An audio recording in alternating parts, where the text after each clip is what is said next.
আসসালামু আলাইকুম এভরিওয়ান, দেখতে পাচ্ছেন আমার পিছনে একটা বিটরুটের প্রজেক্ট। তো এখানে বিটরুটটা রোপণের যে পদ্ধতিটা, সঠিক যে পদ্ধতিটা, মানে যেভাবে রোপণ করলে সবথেকে ভালো ফলন হয়, অর্থাৎ আপনার ফলটা সবথেকে বড় হয় এবং সাইজ হয়, তো ওই পদ্ধতিটা ফলো করে এখানে কিন্তু রোপণ করা হয়েছে। এখন আমি আপনাদেরকে এটাই দেখাবো যে ইনি আসলে কীভাবে রোপণ করছে।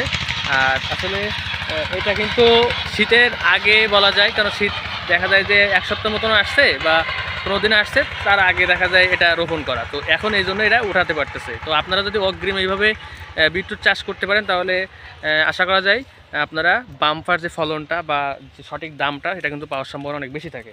তারপরে আমি প্রথমে আপনাদের ফলটা দেখাই। একটা ফল দেখতে পাচ্ছেন মিনিমাম ওজন। তো এই ফলটার মিনিমাম ওজন আছে 200 থেকে 250 গ্রাম। তো এরকম বড় বড় ফলনটা আপনি কখন পাবেন? যখন আপনার জমিটা আপনি যখন চাষটা এইভাবে করবেন, দেখতে পাচ্ছেন এখান থেকে 10 বা 12 ইঞ্চি পর পর একটা করা হয়েছে, এবং একটা গাছের গ্যাপ দেখতে পাচ্ছেন এই যে 8 ইঞ্চি 10 ইঞ্চি পর পর, আর এখানে মুঠোমাত বা হচ্ছে আপনার 15 ইঞ্চি। সো এইভাবে লাইন বাই লাইন যদি আপনি এইভাবে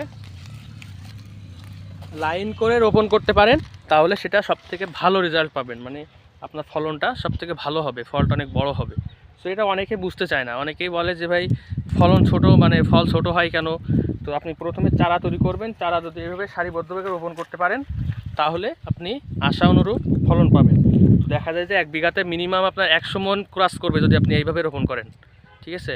তো সকলে ভালো থাকুন। যারা বিটরুট রোপণ করতে চাচ্ছেন আমাদের কাছ থেকে পরামর্শ নিতে পারেন, অথবা যাদের বীজ প্রয়োজন আছে সামনের সিজনে ইনশাল্লাহ দেওয়া যাবে।